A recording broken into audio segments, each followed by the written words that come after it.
lamun encan bisa ulah osok ngurusan masyarakat ceuk tu si Abdul Qadir engke na kaganggu atuh boro-boro dek jangan batur horeng dirina ge kabolem beresan heula diri supaya ulah resep kana dunia geus teu resep kana dunia kakarak ngurusan batur engke ge batur bakal karasaeun dina sehatan teh lantaran teu butuheun kana dunia nu dicekelan ku nyana. Bismillahirrahmanirrahim. Mimiti tobat tina syariat, nomor kedua tobat tina thariqah. Mulai kuring ngabersihan awak dengan cara tobat ka Gusti Allah. Raga ditobatan ti mimiti mata ceuli irung sungut leungeun beteng dubur kubul suku leungeun jeung golbu. Cara tobat mah lain sekadar ba'da salat, lain sekadar nobatan-nobatan dosa nu kurang karasa. Tetapi ini per detik jeung per menit dina thariqah mah kudu tobat. Geus berarti keur dieu keur nangtung keur lempang selalu astagfirullahalazim, astagfirullah. Untuk dek jadi wali teh lain sembarangan. Lain babari jadi wali teh ika karak ndek menempuh makom tobat geus engke keur salat lage nalika aya kamang-mangan saeutik atawa aya poho di jero salat eta kudu ditobatan dina tarekat. Urang salat rakaat awal mulus, rakaat kadua rada ngaji celek saeutik inget kana mobil beres salam eta kudu salat deui. Salat kos kitu teh pan jadi siksa ka Gusti Allah. Astagfirullahalazim. Perbaiki salat. Perbaiki salat di mana ieu teh datang ka ngalantur salat teh. Naon ieu nu mantak jadi lanturan? Inget kana naon? Balikan deui salat da tujukeun ka Gusti Allah nu lempeng. Sakira-kira eta bakal ngaganggu bae piceun. Gitulah caranya. Tak lamun orang nyaritakeun dongeng Sidina Ali katinggalun nyana berjamaah lantaran manehanana ngurusan hiji kitu babagian atau Sidina Umar lantaran di bagian dina Khaybar kemudian tinggalun nyana berjamaah ku gara-gara tinggalun berjamaah bae eta Khaybarna dibikeun bae geus kabeh. Naon eta lantaran nyana mah geus datang ka dinya tah ka pangkat hakikat. Atuh kaganggu kuno hina sedengkeun salat mah berhadapan jeung Allah nu ngagangguna barang hina piceun bae nu hina ieu. Urang mah dikitu-kitu ge engke mah tetep bae di teangan bae di puasaan malah mah. Di puasaan di riyadohan dunia teh riyadoh. Ai wali mah riyadoh teh hayang datang marifat, hayang datang ilmu marifat urang mah riyadoh teh hayang sekupi. Geus tibalik bae. Tibalik, jasa tibalik, Masya Allah karim. Nah, ini keur carita hal. Terus ibadatnya per detik jeung per menit terus bae istighfar ka Gusti Allah sakira-kira bisa nyana bergaul jeung manusia sambil istighfar silakan. Sakira-kira nyana teu bisa, ya uzlah berarti. Uzlah ninggalkeun jelema, ninggalkeun makhluk lantaran ndek menuju ka nu leuwih mulya. Tinggalkeun heula cek Abdul Qadir dina kitab Fathur Rabbani satungtung urang masih keneh kabeh ka dunia ulah sok ngurusan masyarakat. Ulah sok ngurusan murid lantaran kiai eta sebagai figur tuntunan. Jang nuntun masyarakat ulah supaya resepeun kana dunia. Kiai teh supaya nuduhkeun ka masyarakat ka muridna ulah resep dunia ai pra kiaina nuduh dunia. Atuh deuk kumaha aja ceramah bae dibere leutik ngagurutu.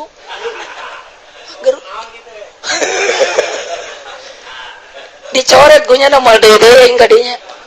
Bae aku bensin sakieu da cenah. Emang kitu pun. Itu beres jasa. Masya Allah, karim diundang ku bupati ramblopan letik ka gurutu. Ai endek sing lillahi ta'ala ulah sok ngagurutu.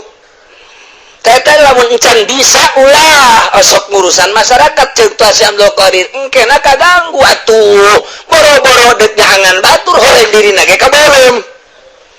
beresan heula diri supaya ulah resep kana dunia kege resep kana dunia kakarak ngurusan batur engke ge batur bakal karasaeun dina sehatan teh lantaran teu butuheun kana dunia nu dicekelan ku nyana ieu mah panembung nu sugih ge ngaji embungeun tatangga ngaji kunaon lantaran sekali ngaji diberi amplop kosong kita diesian dek kerajaban kita diesian dek muludan kita diesian dek aya kegiatan-kegiatan puyeng lain embung sodako kos kitu teh puyeng dibere ku Gusti Allah embung jelema teh ngaji lantaran naon kaganggu taku eta jelema dek neangan ilmu kahalangan ku pamentana geus teh mah dek mere dek teh urusan nu boga ngan kiai na ulah sok ngaganggu-ganggu ka dunia batur ketika nyana teh dibere ulah sok ngagurutu tah lamun can bisa ulah ngurusan jelema urang lamun dikitukeun kasinggung kabehan Pak kasinggung kok mau kipodal mah teu menyinggungan aing bae burungan atuh aing kasinggung emang bebeurang teh mah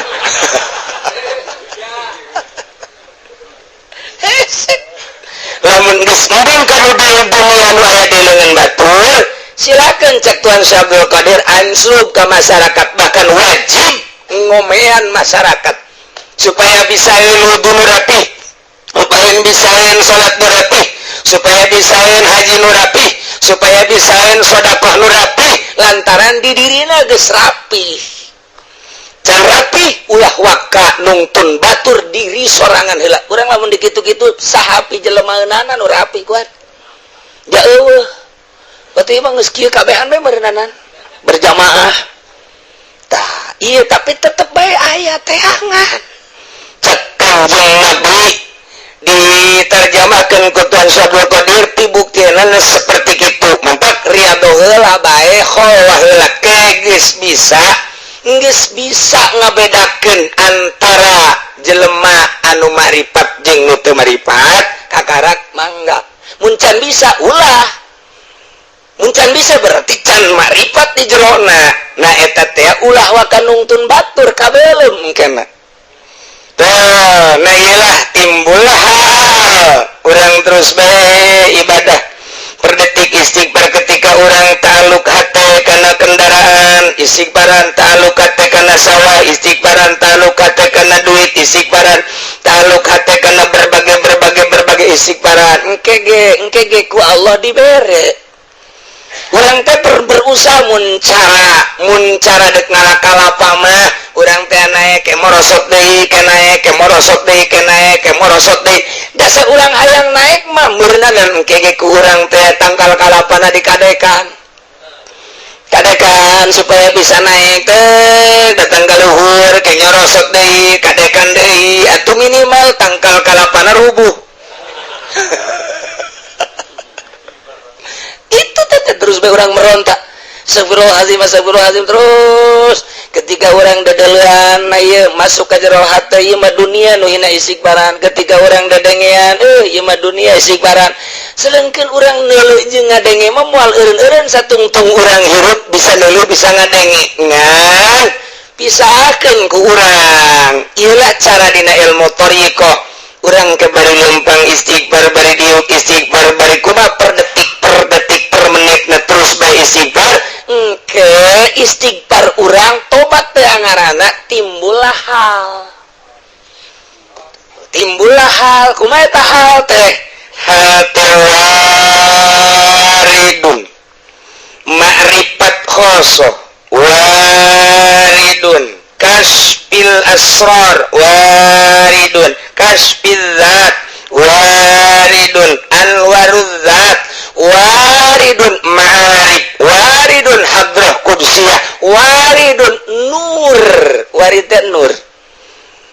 nur teh cahaya nu dimaksud cahaya tauhid nu cahaya tauhid ieu mah anu akarna nembus ka handapeun sapatala 7 lapis bumi anu kaluhurna bakal nembus kana aras engke rindang naon kitu dahan-dahanna jeung daunna eta ngaranna nur teh cahaya disebutna nur makrifat nur tauhid marifat ngaranna nur tauhid maripat ngaranna nu mantak di dieuna di tafsir di naon garang-garang di bayanan min kasfi asrariz zat ma'rifatul khosoh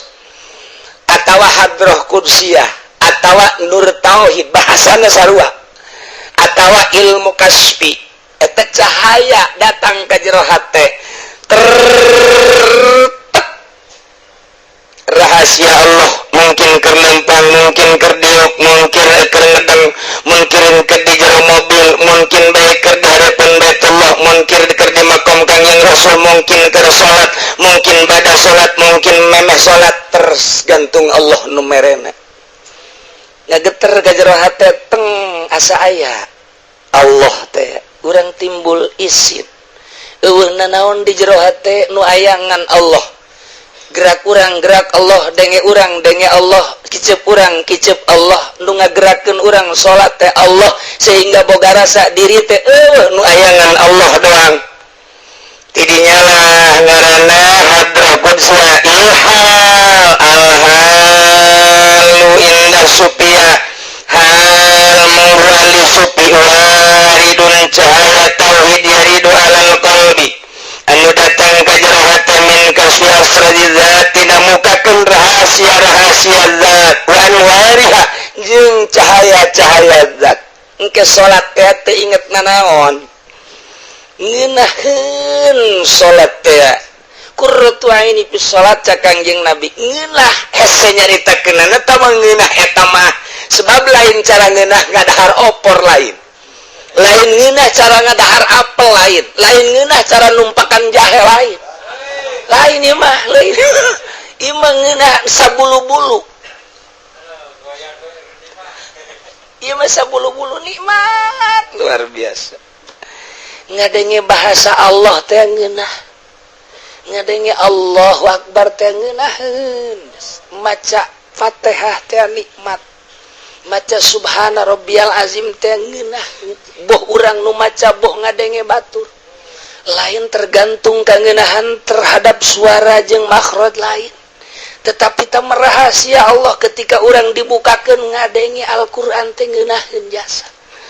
urang maca Quran teh keur salat nikmat jasa geus moal kahartieun ku batur lantaran salat teh geus teu bisa diudag sebab kebal teu karasa kebal nikmat luar biasa eta mah hese nyaritakeunana teh mah kos kitu mah ieu mah keur carita bahwa horenganan jelema kitu teh eta teh keur kadatangan waridun cahaya tauhid anu datang ka jero hatena sehingga poho kana dunia teh hina leutik di hate manehanana eueuh ta'aluk sebab ieu dunia bakal ditinggalkeun nu manta Kangjeng Nabi mah di angsongan gunung Uhud yang berjuang teu hayang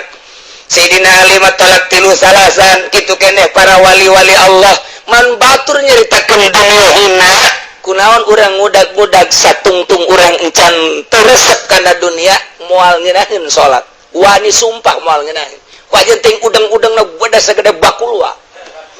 moal ngeunaheun bae palingnya biasa-biasa bae salat kenceng ku kencengna kendor ku kendorna laun ku launna buatannya na bae kumahanya na ngeunah mah moal sebab moal kumpul antara cinta ka Allah jeung cinta dunia di mana cinta dunia cinta ka Allah moal di mana cinta ka Allah teh cinta dunia ketika geus cinta ka Allah eueuh cinta dunia dibere ku Allah lazat ibadah ngeunaheun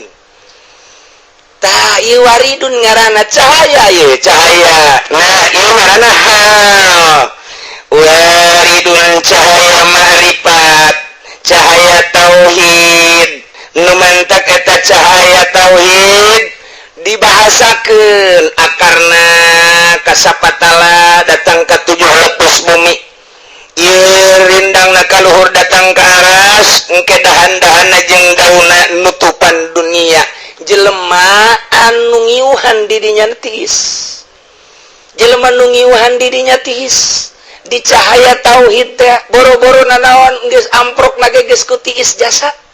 komo ngadengekeun kana pituah-pituana tiis bae geus lantaran naon lain bahasana tapi cahaya tauhidna ieulah ma'rifat waridun ta ieu keur carita waridun sebabnya nana aya dina kangenahan lancar kajerotan sakira-kira di dasar tetap baik nyana tetap Allah Allah Allah paehan Allah Allah Allah tembak Allah Allah Allah beres kopi siap bener Golkar keluar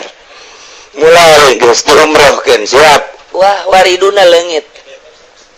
waridun leungit geus moal nyaman jelema anu masih kene kabangbreu ku dunia ketika datang anu mere dunia nyana narobah moal nyaman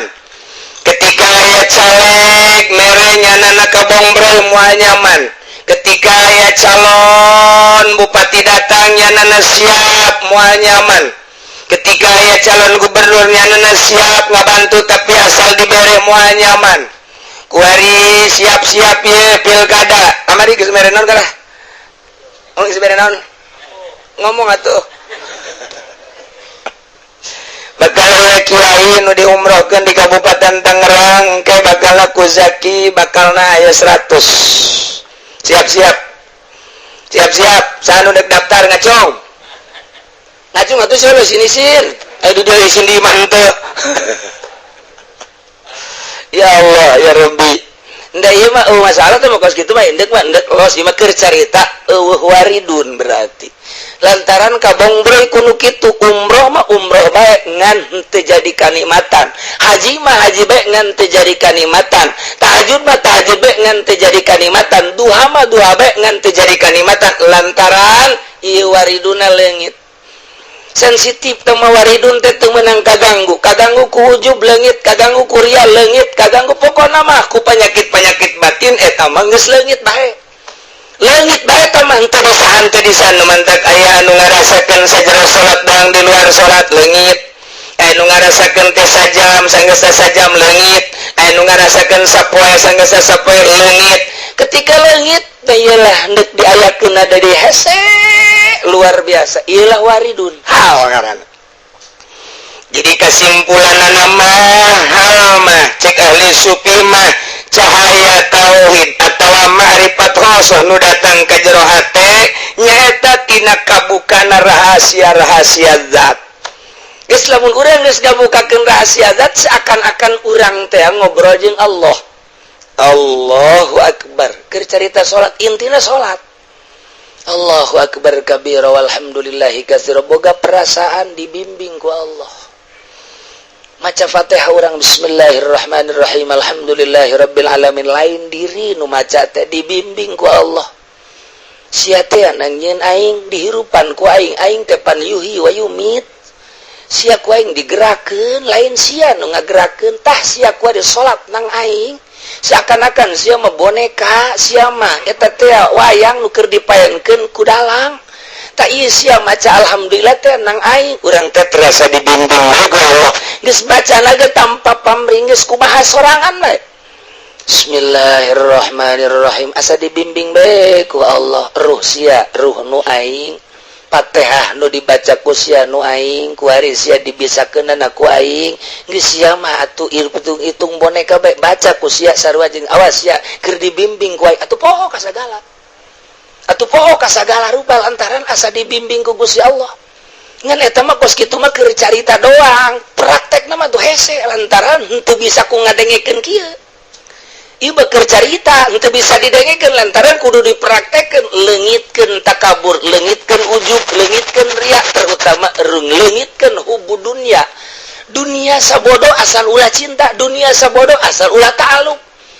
ulah aya ta'alluq teh artina mah patali jasa jeung dunia sehingga mun dunia leungit urang teh edan mun dunia leungit urang teh walah ai kitu mah dunia nu aya di leungeun urang los malah bagus contohna Sayyidina Abu Bakar Siddiq teu taluk cenah makana dunia ngan dibere terus ku Gusti Allah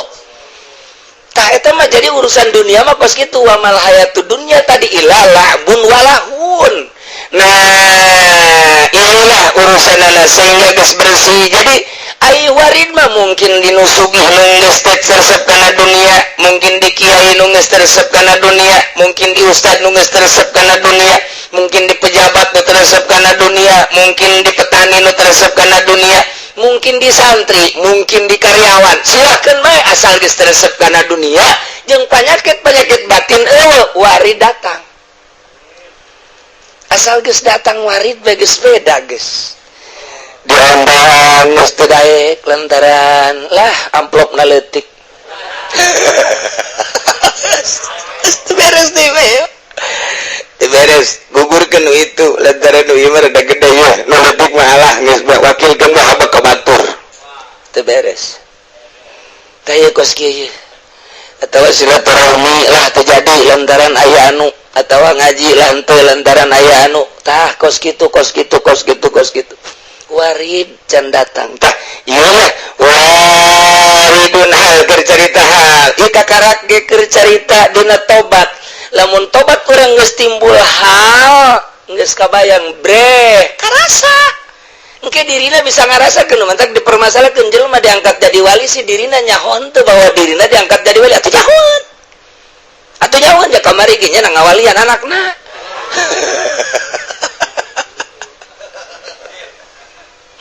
Karasa naon matak jadi karasa Kangjeng Nabi ge nyaritakeun jelema diangkat jadi wali karasa. Nah maka jeung karasa lantaran nyana engke bakalna doana diijabah ku Gusti Allah.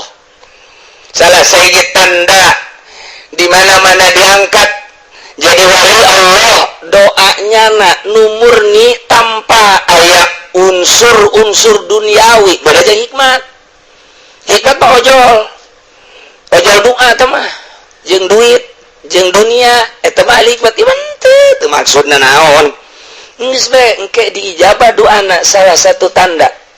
ngan gegedena mah lain eta ketika jelema tobat diterima tobatna sahabat nanya ya Rasulullah lamun aya jelema mabok kemudian tobat tina mabokna bakal karasan teu bahwa manehanana diterima tobatna karasa jeung Kangjeng.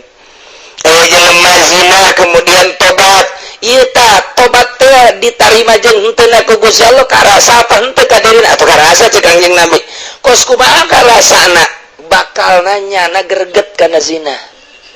jeung bakalna ijid greget kana zina jeung hayang memperbaiki diri lamun dirina haju bagus berarti doana ditarima tobat teh ditarima eta salah satu tanda kos kitu bae nah kuari dijadikeun jadi wali karasa engke ngagelempeng sebab roh teh coplok tina awak lain awak lain roh boga perasaan lah sakulah awak isuk page-toge di mana roh geus kaluar mah awak mah dibawa ka leuweung tapi roh nu bakal amprok jeung Gusti Allah anu bakal papanggih jeung Gusti Allah pertanggungjawaban teh penuh ku roh sepenuhna tersedengkeun Allah nu kuari diibadahan teh urang di jero kubur ge Allah eta urang di akhirat Allah eta mun kuari geus wauh ka Allah di akhirat ge wauh kuari geus maripat ka Allah tuh di akhirat teh heheotan atuh di akhirat teh heheotan teu bingung teu naon lantaran kuarina geus wauh jeung Allah Allahna eta keneh nu mantak di jero kuburan Imam Sibawa bisa nanya malaikat atuh geus wauh jeung Allah maka tong tanya sia ka aing man kalimah naon bisa kitu pan malaikat eta mah di Imam Sibawa mah atawa aya nu kieu kapan begitu ditanya mah buka lah tanya-tanya segala ji cek malaikat mana mah tugas tunggu man buka bejakeun ka Gusti Allah ulah kudu ditanya-tanya kitu aing mah je bani beu kiamat cek nya teh bebeja nya sakali deui lah aing mah nanya man buka malaikat tengah jeding siat ceuli carekan ku wali mah bejakeun ka Gusti Allah maka jangan ditanya-tanya pannya na bebeja ka Gusti aya hamba Gusti ditanya kula dicarekan cenah ceuli tengah jeding ya kunaon ya atuh coba tanya ku anjeun kunaon kitu nu mantap manehanana teh kudu ditanya balik kitu aduh cek malaikat teh sanggup kula tadi dicarekan henteu tanya deui ka ditu kunaon gitu nanya deui punten nabi tos menghadap ka Allah naon sababna cenah eta make jeung kudu ditanya-tanya pancak Kangjeng Nabi anak indah zani abdi baik kaula teh acak Gusti Allah kumaha sangkaan hamba kaula ka kaula kula geus boga sangka 100% teh kaula mawa iman Islam jeung kula geus sauh jeung Allah kula teh boga kayakinan banyakeun ka Gusti Allah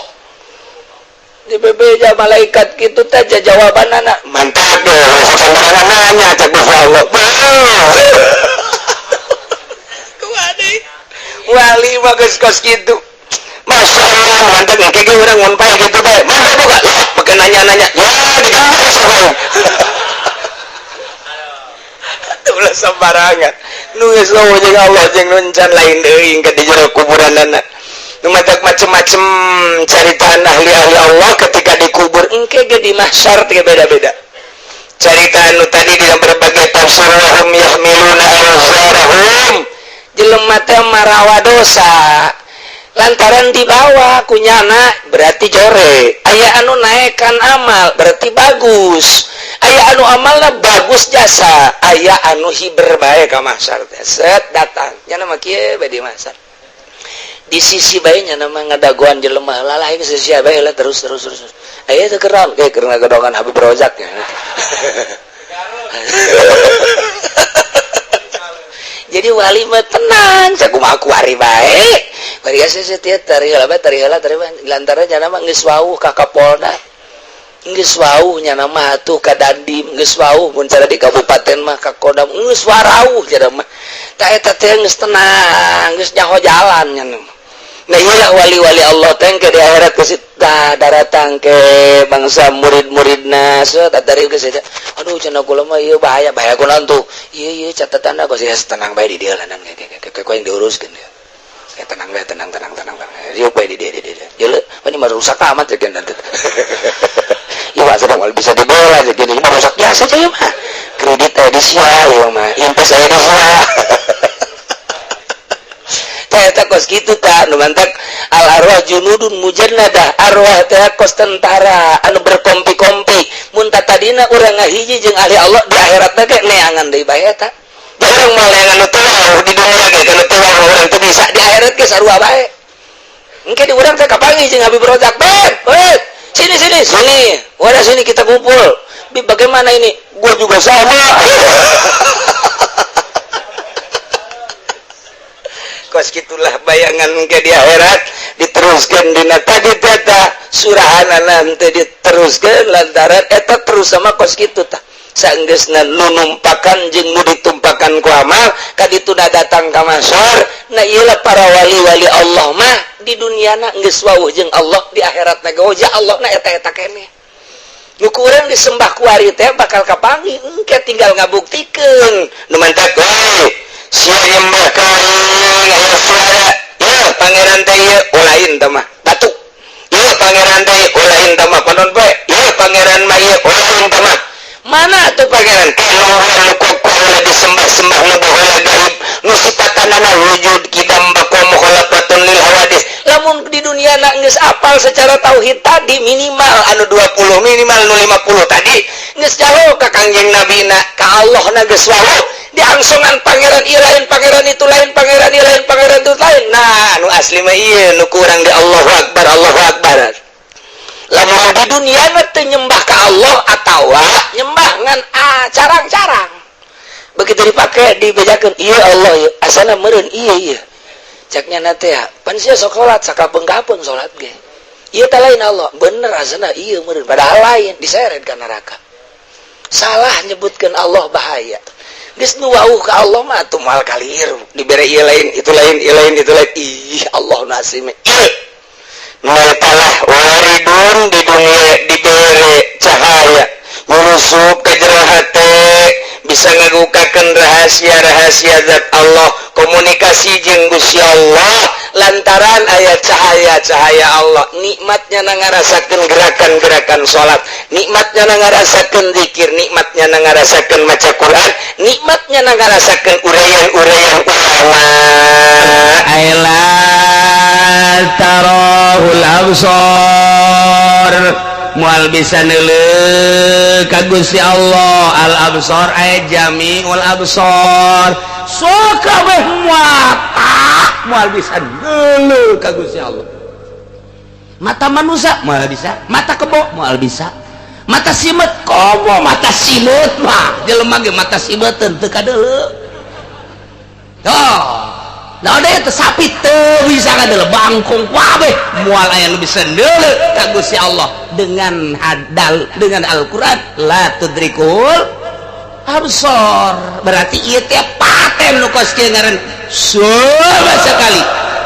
moal bisa kadeuleu Gusti Allah ke seluruh mata ieu ngaranna qodiyah salibah kulliyah. Jadilah saya lamun dina sulam mah la saya tiga-tiga cat suara sekali mata mana bae mal bisa deuleu ka Gusti Allah. Masya Allah. Tinggal kuari apakah ieu neuleu teu bisa neuleu teh sapoe dua poe atau saminggu dua minggu atau sabulan dua bulan atau satahun atau 2 tahun atau kieu meureunanan 10 tahun teu bisa neuleu ke 10 tahun mah bisa tah ieu aya watesna atawa eueuh tah eta tah kudu dibongkar deui bae bongkareun deui bae nah eta mah berarti asup kana jihad lantaran di dieu mutlak tanpa qaid berarti kurang kudu diteudenan qaid geus lamun make qaid ngaranna jihad engke urang asupkeun ka syamsiah eta mah ngaranna qadiyah muwajahah. Qadiyah muwajahah teh awal qadayal muwajahatul lati jaratil adat bil bahsi an hawanah kami hasalasata asyara qadiyatan. Qadiyah muwajahah nu make jihad anu geus berjalan di dunia pembahasanana jeung hukumna ayat 13 ge bakalna qadiyah muwajahah teh minha basitoh tina nu 13 aya qadiyah muwajahah basitoh jumlahna aya genep jadi berarti 13 cokot genep sabaraha sesana sabaraha 7 nu 7 ngaranna muraqabah etalah muwajahah ngaranna engke dihijikeun jadi mukhtalitot eta panghese-hesena di samsiah ngahijikeun basitoh jeung muraqabah ngaranna qadiyah muwajahah mukhtalitot santri lamun geus datang ka dinya jadi santrina lamun encan datang ka mukhtalitot encan beres jadi santrina encan beres ke jadi kiaina bangsa proposal eta kiai teu bisa mukhtalitot teh mongkos kitu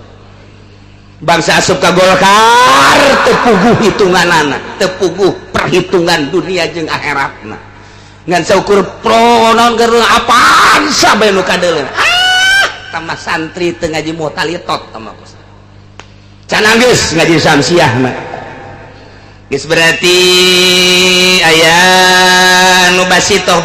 teh alula ad-dariyatul mutlaqah doririyah mutlaqah teh wahiyal lati kamu pihabid daruroh atawa li daruriyati subutil mahmul lil maud aw salabihi anhu sarua bahasana jeung dina tahdzib engke madamat zatul maudu maujudatan ka qaulina bidarurati kullu insan hayawan tamaka bidarurat naon artina darurat cek bahasa orang mah wajib akal.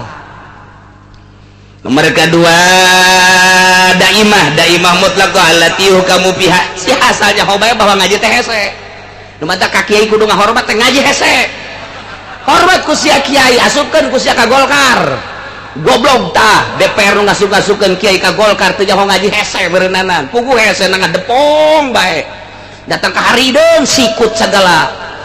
diasupkeun ka Golkar kiai na tolol nu ngasupkeun na bolon ulah karunya hese ngaji teh pan ku sia kitu kahartikan aing hese ulah disangka ieu gabongkar al-absor datang ka mana ieu al-absor teh atuh kudu samsiahan mantek mah teu datang tah lamun urang ngajina ngan datang ka mantek sulam doang teu datang isa guzi doang teu datang tapi lamun make samsiah datang ke bakalna ieu termasuk kana daimah mutlaqah wa yalati kamu fiha bidawami subutil mahmulil maudu awasala bihi anhum madamazatul maudu maujudatan sarua jeung tadi lamun tadi bidarurat kuari mah daiman kullu insan hayawan ieu ge sarua lantaran sepi tina qaid berarti make jihad jihad daiman la tudrikuhul absar aeda iman berarti qadiyah salibah kuliah daimah basitot da imah qaid da jihad da jadi ieu qadiyah muwajahah bijihatin da imah mutlaqah tah mulai guys teu ka harti kaler kidul guys bisa jadi koski itu ya eta kita kok itu hese lu atak imam sampai dek kabongkar eta kakarang saceuhil tetencana naon. Oh berarti kuari matu bisa dimanaan kurang la tarahul absar ay jami'ul absar daiman moal bisa neuleuh ka Gusti Allah seluruh mata daiman teh maksudna naon ay bil auqati wal azman terus datang ka iraha bae datang ka kiamat moal aya nu bisa neuleuh ka Gusti Allah. Dunya aya daimanan berarti bil auqati wal azman geus rumus-rumus tah aya bid darurah aya daiman aya bil imkanil khos aya bil imkanil am eta ngaranna jihad nu kos kitu ngaran tah ieulah nu kos kieu aya daimah mutlaqah tah eta ngaranna jihad kana mun geus dihijikeun ke jeung muraqabat jadi mukhtalitat ngaranna lamun di darurat ieu daimah dihijikeun ke jadi naon timbulna tak eta ngaranna mukhtalatat gambar kurang jadi santri mah ulah ngahape bae bego santri ngahape bae mukhtalatat tah coba tulis teng ieu kapanggih jeung ieu kumaha ieu kapanggih jeung ieu kumaha ieu kapanggih jeung ieu kumaha ieu terus jadi nyimpul engke ngemantak Mama Nahrawi Garut eta teh neuk boga minantu lantarannya nama jago alat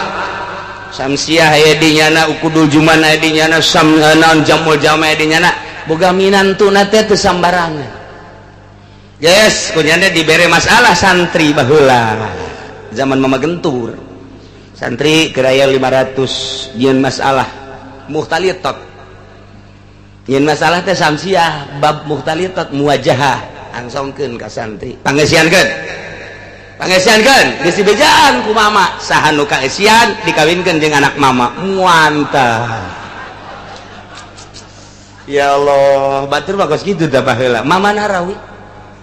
Nahrawi teh ya ramakna Mama Busrol Karim tah eta kos kitu langsung kabeh ngaresian santri begitu dideuleuh hasilna ku mama ieu nihil asal di dalam majlis menihil kabeh bisa nyawa kaler kidul guys ya mah atuh hitut geus seungit jiga nahan baru aya hiji oh iya bagus ya saya ya Poha bin Amin orang mana orang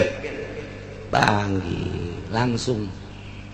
jadi nitah mama teh eta guru kula eta guru samsiah kula teh eta anu menang baheula ku mama dipilih jadi minantuna geus langsung maneh kawin jeung anak mama geura balik ka ditu bebeja bahwa maneh dipulung minantu ku mama gitu gratis untuk itu aya gratis mah eueuh eta anta mah nang di aing doang tah mah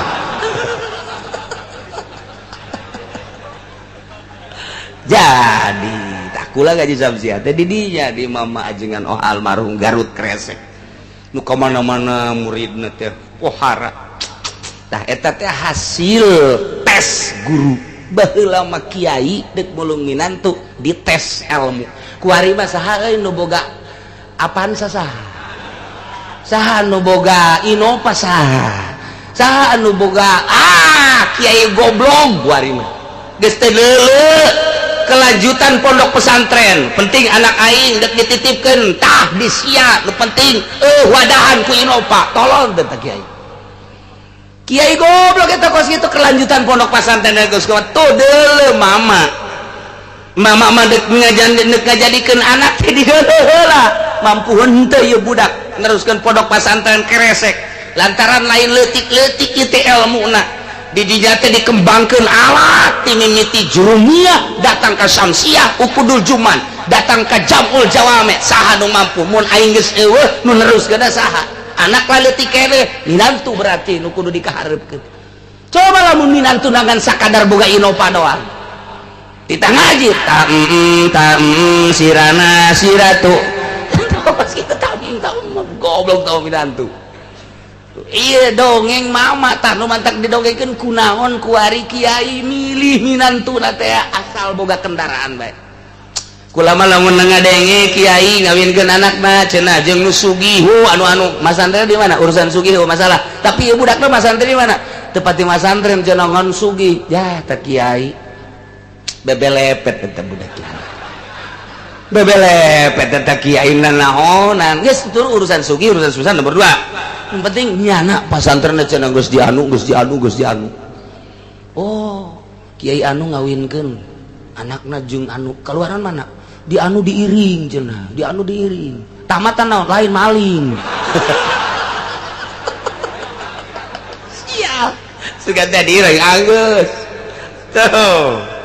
Jadi kabongkar teh ku Syamsiah mah. Geus inokos kieu ngaranna qadia salibah kuliah muwajahah bijihati daiman berarti engke ngahartikeun lana wallahu alam bimuradi sama sakali tah aya sama sakalian disundakeun anak sama sakali sok boleh mata timimiti mata manusia datang ke muata makhluk moal aya nu bisa neuleuh ka Gusti Allah daiman ae bijamiil auqat wal azman sok boleh waktu jeung zaman moal bisa neuleuh ka Gusti Allah titik kan mantep tapi geus itu ngaranna tah ceuk kula manu karolot nu mendingan ngaraji mantek bae mondok babejakan nu di imah nya haji mondok lah ngadenge kiai jakos kitu ngajina di mana ngaji mantek daun tuh gini teh nyaho jecena kudu muara gaji mau martir teh nyeun imah meureun masyaallah teh hese gaji teh hese tah eta kakarak sapil sapat encan lamun nyokot hukum sakumaha nu kamari make usul fikih ieu mah jurusana filsafat lain lalagaan tah deuk datang kadinya teh deuk datang kadinya tah nyokot jangguatan ilmu kalam engke kan kurang dikodiakeun engke bisa kurang dimunazarahkeun mantak ilmu kalam lain ilmu galbi eta mah sakadar ilmu lisan nu kos kitu mah bisa dimunazarahkeun bisa dimujadalahkeun bisa dimudafaahkeun kumaha niatna masing-masing lamun memang ieu tawajuhul kitu khosmi baina dalilain benazoroh ngaranna lidharil haq tapi lamun kadituna lain niat lidharil haq bisa mujadalah bisa mukabaroh bisa mudafaah munazoroh tamangge kaditu ilmu nanti Husainiyah waladiyah kitabna kaditu aya nazoman mama gentur mama Sati binul letik teh tah eta ngajina tah ngadenge kitabna ge urang mana Husainiyah jadi ge bi Husainiyah di imah urang mah aya eta kos kitu waladiyah tah eta leutik kitab dah wararese diaji tuh geus lamun kurang dimunazarahkeun bisa kurang ieu pahamu tadi bakal kabongkar ke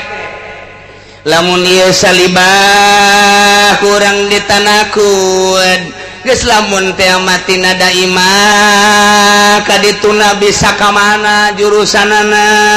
lamun tina salabiyah bisa ka mana tanakud ngaranna kos kitu tanakudun khulful qadiyataini fi kaifin tina kef jeung kam ijab jeung salabna kudu cokot hiji kuliah jeung juz'iyahna kudu dicokot hiji berarti lamun tina salab jadina bakalna mujabah ijab lamun tina kuliah jadi berarti juz'iyah berarti engkena jadina berarti ieu qadiyah teh mun ditanakud kurang bisa na engke mujabah juz'iyah islamun mujabah juz'iyah make ba'dun geus ba'dul amsor ya rahu sawarehna mata bisa neuleuh ka Gusti Allah beki puyeng bae sih mana nu benernya. Ieu mah keur carita ku situ. Sengaja. Tiga cek aki-aki isi kiai ngaco tanaon. Sia tah aing nu ngaco.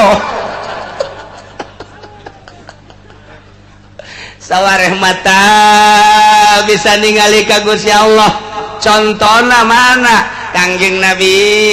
waktu keur Mi'raj pan Kangjeng Nabi teh walaupun cek Siti Aisyah sah anu ngomongkeun Kangjeng Nabi neuleus sasar cek Siti Aisyah tapi kan kalau mau tamat-tamat tetep Kangjeng Nabi ningali ka Gusti Allah ngan ningali na teu bisa ngabejakeun lantaran eta mah mukhalafah lil hawadis khusus Kangjeng Nabi bae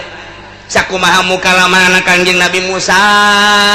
ka Gusti Allah di Gunung Tursina apa sarua mukalabah jeung ningali teh ya batak pangkat tage Kangjeng Nabi Musa adalah kalimullah Kangjeng Nabi Ibrahim adalah khalilullah nu pernah ditegur ku Gusti Allah Kangjeng Nabi urang habibullah lantaran pernah ningali ka Gusti Allah berarti aya nu ningali ka Gusti Allah teh eta Kangjeng Nabi urang Kangjeng Nabi Musa waktu Kangjeng Nabi Musa unjukan ka Gusti Allah ya Rabbi arini Gusti deuleukeun abdi atuh ka Gusti kaifa tuhil mauta kumaha Gusti teh ngahirupkeun para raeh teh ari ini Gusti coba abdi hayang neuleuh ka Gusti yo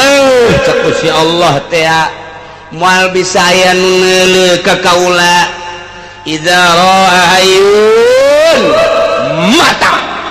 di mana-mana nu hirup neuleuh ka kaula idza ra'ani mata bakal pae di mana-mana lu ngegelempeng ningali ka kula tafarraqo bakal hancur mal bisa Musa kajen kumaha Kangjeng Nabi Musa ngotot tetep hayang ningali ka Gusti Allah neuk naonan sa Gusti Allah neuleuh hayang tambah-tambah keyakinan emang teh yakin tambah doang Gusti eta kan bisa ngotot ya ikos kitu mah tuh gerak ka Gunung Tursina bae ge ka ditu atuh langsung gancang bae ge bakal kapanggih di hareup dongeng Kangjeng Nabi Musa mun teu ngabesan ieu panyakitna ngabesannya engke datang ka gunung teh Musa ikhlan alai bil wadil muqaddas itu dek ngarep ka aing ulah make tarumpa ican ikhlan alai copot ku Kangjeng Nabi Musa langsung kumaha tah pan memehna puasa heula nyepen heula 40 peuting nu mentak kuari aya riyadhah ulah kaluar di imah kudu riyadhah di kamar mae jeung ulah kadenge sora di mana tuh di leuweung ulah kadenge sora-sora makhluk aya pantarekah kitu teh supaya engke datang keris luk tilu wah sasar ieu bangsa Golkar deui ya iya suci kos kala itu Kangjeng Nabi urang di Guha Hiro Kangjeng Nabi Musa di Gunung Sinai falamma tajalla di mana barang Kangjeng Nabi Musa Gusti Allah tajalli katembongan geus teu hese nyaritakeunana kharra Musa sa'iqo ngajungkal Kangjeng Nabi Musa pingsan teu kuateun mata ceuli ngadenge atawa neuleuh Kangjeng ka Gusti Allah moal kuat kharra Musa sa'iqo tah mah keur carita ari ini anzur Gusti abdi deuleukeun hayang ningali mau kuat tetapi nu jelas mas sebagian mata aya nu bisa neuleuh ka Gusti Allah ngan teu meunang dicaritakeun ku Kangjeng Nabi Musa gen Kangjeng Nabi urang teh nyaritakeun ningali Kangjeng Nabi Khalilullah Ibrahim teu ningali teu nyaritakeun neuleuh ngadenge jeung tegoran-tegoran hanya tarjamahanna bae moal kuat anjeun kula nu ngarasakeunana seperti eta apakah waktu eta Gusti Allah aya dirinya lain ditajallikeunana waktu dirinya Gusti Allah mah di mana bae mun ayeuna ditajallikeun di dia lamun ditajallikeun Kangjeng Nabi urang di ditu di Sidratil Muntaha di dinya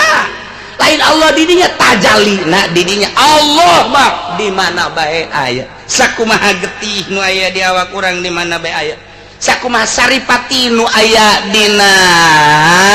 kitu caipati di mana bae aya sakumaha susu salobana susu di dinya aya protein yo gede na dunia aya Allahan Allah di mana ditajalikeun anak urang kapanggih di dinya ngan moal paling ulama melalui rasa deket jeung Gusti Allah maka dimensi kagenep awak urang teh aya panca indra 5 indra ditambah ku Gusti Allah bagi jelema nu hudang peuting jeung zikir ka Allah dengan cara tersendiri dibere indra ke-6 dibere indra ke-7 dibere indra ke-8 dibere indra ke-9 geus datang ke 9 lantaran ieu awak urang ge aya 9 lain 5 nu sabenerna mah ngan anu dikaharepkeun 5 nu kudu diistighfarna 9 geus engke indra di luar nu 5 datang ke 9 kos kumaha eta Tuan Syabdul Qadir buka aya 40-an di ditu aya di dia aya kos nu nyandung mah di nu ngora aya di nu kolot aya tapi beda-beda waktu pantauan tah kos kitu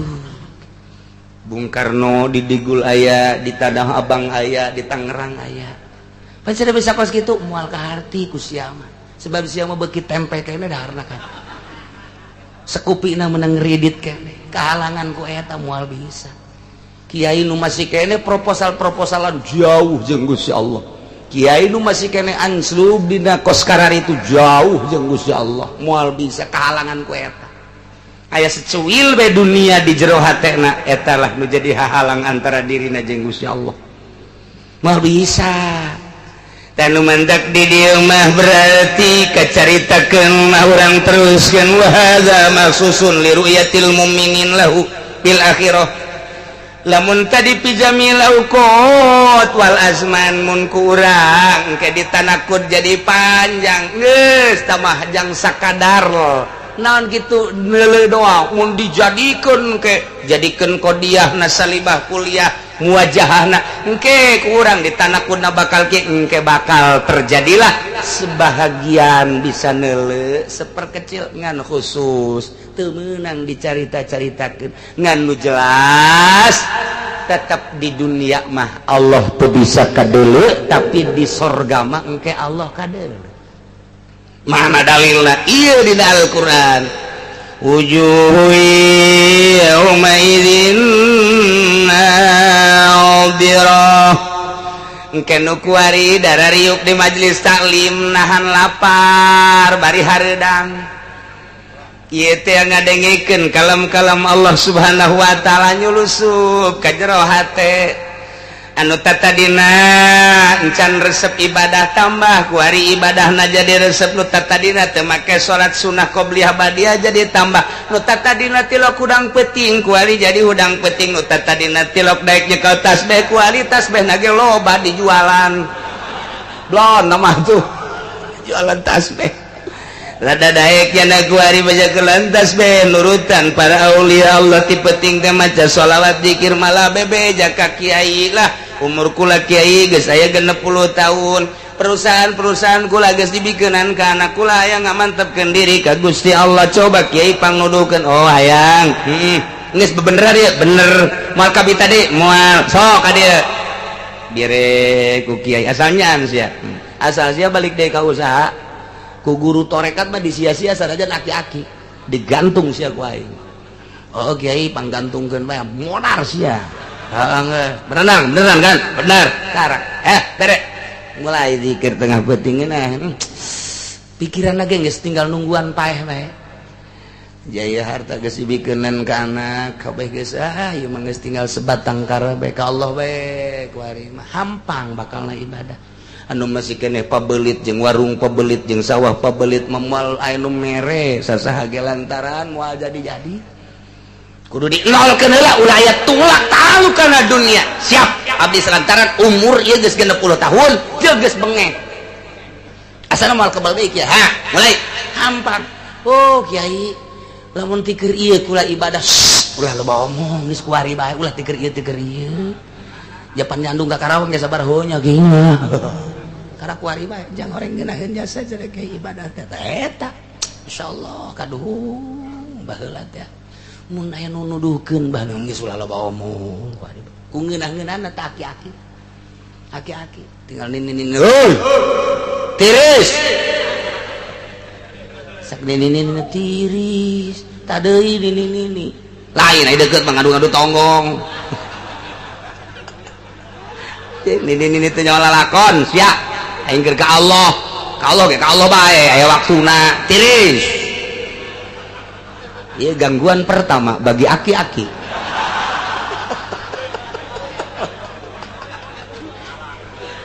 tadeuy ini make jeung tiris-tirisan segala aduh masyaallah asal aki-aki na atuh geus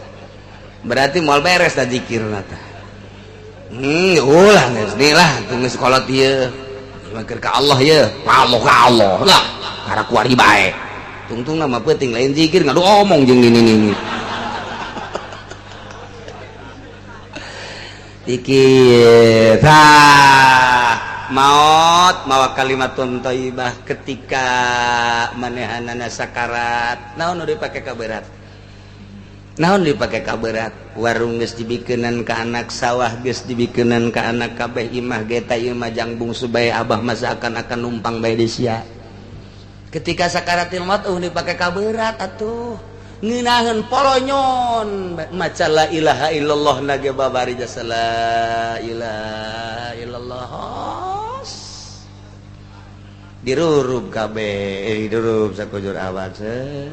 kunaon atuh begitu rek dipandian aneh senyum ja tadi keur sakarat mah henteu ieu lantaran tanda bahwanya nikmat jasa ibadah ngan sakadar sabaraha taun tapi bakal diberes surga ya Allah ya Rabbi mun urang ngabayangkeun kadinya naon hartina kenikmatan dunia kaladatan dunia bandingkeun kurang jeung kaladatan akhirat dunia sakitu ngeunahna ge aya watesna jeung teu ngeunah nu sabenerna mah riweuh nu aya tapi di akhirat jaga anu hakiki kanikmatanana senyumnya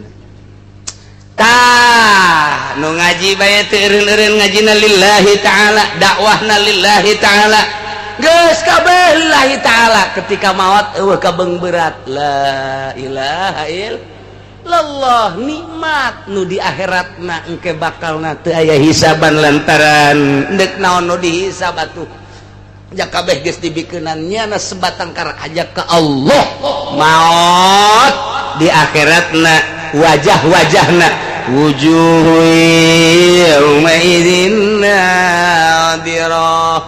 beungeutna marah mai beungeutna harerang eueuh problem lantaran nya mah geus teh dihisab deui diasupkeun ka sorga digiring bigoiri hisab datang ka sorga nangke ila rabbiha nazirah engke di ditu bakal neuleuh ka pangeran nu kuari ku urang disembah zuhur Allahu akbar asar Allahu akbar maghrib Allahu akbar insyaallah akbar Allah nu maha agung subuh Allahu akbar di samping eta urang zikir Allah maca sholawat urang kemudian zakat karena Allah haji karena Allah nu ku urang kuari disembah-sembah Allah engke mah kadeuleuh bakal di akhirat ieu takan neuleuh mun cek tadi la tudrikuhul absar Allah teh moal kadeuleuh ku mata horeng di dunia di akhirat mah ahli surga bakal ningali ka Gusti Allah subhanahu wa ta'ala bahkan begitu neuleuh ka Gusti Allah eta kanikmatan surga anu ngaran bubuahan anu ngaran inuman anu ngaran kendaraan anu ngaran bidadari kabeh eta teh sakumaha lebu bae dina harti neuleuh Gusti Allah mah ngeunah jasa dibandingkeun jeung dadamelanana kanikmatan eueuh nanaon mantang hayang neuleuh bae ka Gusti Allah supaya kaharti cenah kiai kieu supaya kaharti mah urang bobogohan 100% kali sarwiti di Cikupa kuari urang dikiriman kue cincin nu bolong teh dinanan nemen ku urang teh ngan teu di minyak misikan doang teu di minyak misikan doang ulah aya batur endek noel ieu mah nu aing nu dikabogoh aing moal didahar ku aing boro-boro ku sia deuk dideuleuh bae neuleuh lagi aing geus ngeunahkeun jasa mah kue bego kue tinggal kue aing mah deuk neuleukeun bae sebab neuleuh kue cincin asa neuleuh bobogannya na bae jasa. Iya liwat jasa ada kue cincin. Ku jada nganteri figuran doang jak kue, ieu mah tuh nganteri minyak misikan doang jak kue. Di toel henteu di dahar henteu ngan di kieu doang ke di amban kuna eta ku nikmat jasa bogoh ka Nya Sarwiti dikiriman kue keur mejena kieu pas dek di dahar ku nyana di imah teh lah jaya mah kue di nunan nenen ge tungkeun basi maning di dahar bae kakarak datang ka bibir doang aya suara Sarwiti na. Assalamualaikum. Hah? Assalamualaikum. Jika suara Sarwiti. Kumsalam, saya tak. Abdi, Kang Jahit.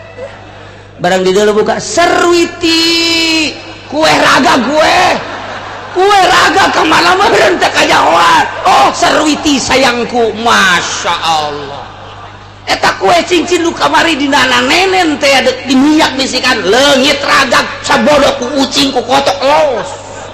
Sebab aing mah aya nu nyieunna. Tuh kan eleh tak eta kos kitu itu engke dibere bidadari dibere segala barang deuleu Allah eueuh naon Allah jang sia kabeh aing mah jeung Allah bae teu eta kos kitu lamun ditanyakeun eta geus beres kapanggih ngobrol teh jeung Sarwiti aing kue ka mana suabodo artian kue kos kitu ieu aing mah geus ngobrol neuleuh biwirna neuleuh pokona geus los jang sia kabeh weuy sama kue ku ucing suabodo teuing geus tadi pirale sebab neuleuh biwirna komo geus senyum masya Allah nu mantak loba jawara sahektar pican kakarawangkeun senyum teu kuat asa senyum tak senyum masya Allah nu di imahna ngomong bae euy dijualan bae dek dibawa ka mana ulah ngomong dek dijual deui nu ditu ge dek dibawa ka mana ka Subang kamari Karawang gua di ka Subang emang kunaon gitu aduh ngomongna doang